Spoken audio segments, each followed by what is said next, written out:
കേമാണല്ലോ, നല്ല രുചി, പ്രത്യേക ലഹരി. കിളിവാലൻ വെറ്റില, ചങ്കു പുഴുങ്ങിയ ചുണ്ണാമ്പ്, പാലിൽ വേവിച്ച കളിയടയ്ക്ക, ചാപ്പാടൻ പുകയില. ഭൈരവന് ഞാൻ കൊടുത്ത ഉപദേശ. എവിടെ പുടമുറിക്കാരൻ? ഇരിക്കൂ, ഞാനും കൂടാന്നും പറഞ്ഞു പോയതാ. അകത്തുള്ള ആൾക്ക് ദുഃഖം ഉണ്ടാവേ, സാന്ത്വനത്തിന് ഭൈരവൻ തന്നെ വേണ്ടേ? മറന്നോ, പുറത്താളുകൾ, നമ്മുടെ പുടമുറിക്കെത്തിയ അതിഥികൾ. അവർ കാത്തിരിക്കുമ്പോ പകൽ സമയത്തരുതെന്നല്ലേ പ്രമാണം? വേദസ്സു വർഷിക്കാൻ വട്ടം ചുറ്റിപ്പിടിച്ച പരമശിവന് വിലക്കിയ പാർവതിയല്ലേ നീ? അല്ലേ?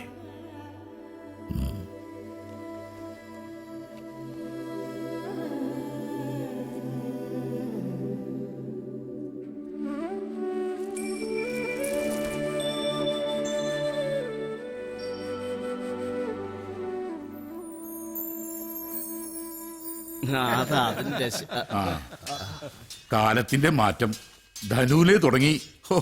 കുമ്പച്ചൂട്. പുടമുറിക്കാരനെ എവിടെയെന്ന് അന്വേഷിക്കുകയായിരുന്നു എല്ലാരും.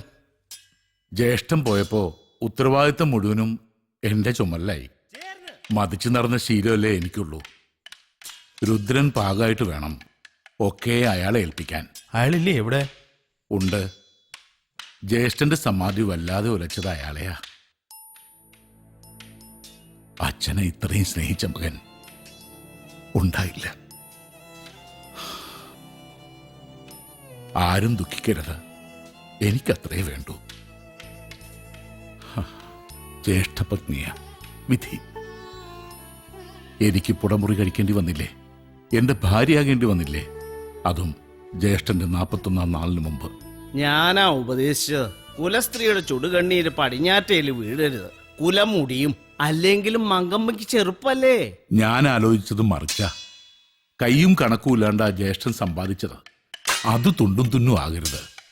മുഴുവൻ അവകാശവും ജ്യേഷ്ഠപത്നിക്ക് വന്നു ചേരണം. ഇവിടെ നിന്ന് ഇറങ്ങിയ ഒക്കെ തീർന്നില്ലേ? അതല്ലേ ആചാരം. പിന്നെ അങ്ങോട്ട് പുത്തലത്തെ വടക്കപ്പുറത്തിരുന്ന് നരയ്ക്കല്ലേ വഴിയുള്ളൂ. ജ്യേഷ്ഠനെ പറ്റി ആലോചിക്കുമ്പോ സങ്കടം. ജ്യേഷ്ഠപത്നിക്കൊരു തുണയാകാൻ സാധിച്ചല്ലോ എന്ന് ആലോചിക്കുമ്പോ സന്തോഷം. വിലക്കണക്കട്ടെ. ആയിക്കോട്ടെ. തെയ്യം കഴിഞ്ഞേ പോകാവൂ എല്ലാവരും.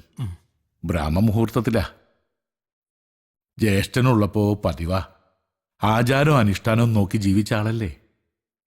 ആചാരവും അനുഷ്ഠാനവും തന്നെയാ ജ്യേഷ്ഠന്റെ ആയുസ്സെടുത്തതും.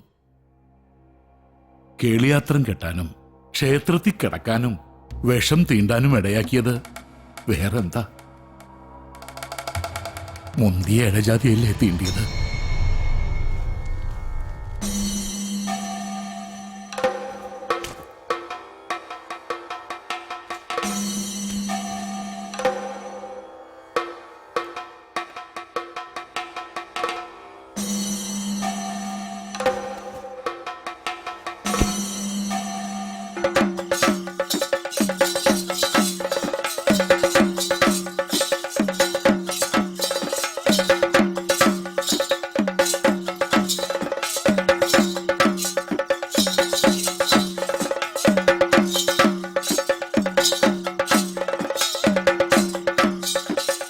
ശിവസങ്കല്പത്തിലുള്ളതാ ഭൈരവൻ തെയ്യം. ഇവരനുഷ്ഠിക്കുന്ന കേളിപാത്രവും ശിവൻ തന്നെ. രണ്ടിന്റെയും പൊതു സ്വഭാവം ഭിക്ഷതണ്ടല. ഒന്നു മയങ്ങിപ്പോയി. ജ്യേഷ്ഠനാ പേരിട്ടത് എനിക്ക്, തെയ്യത്തിന്റെ.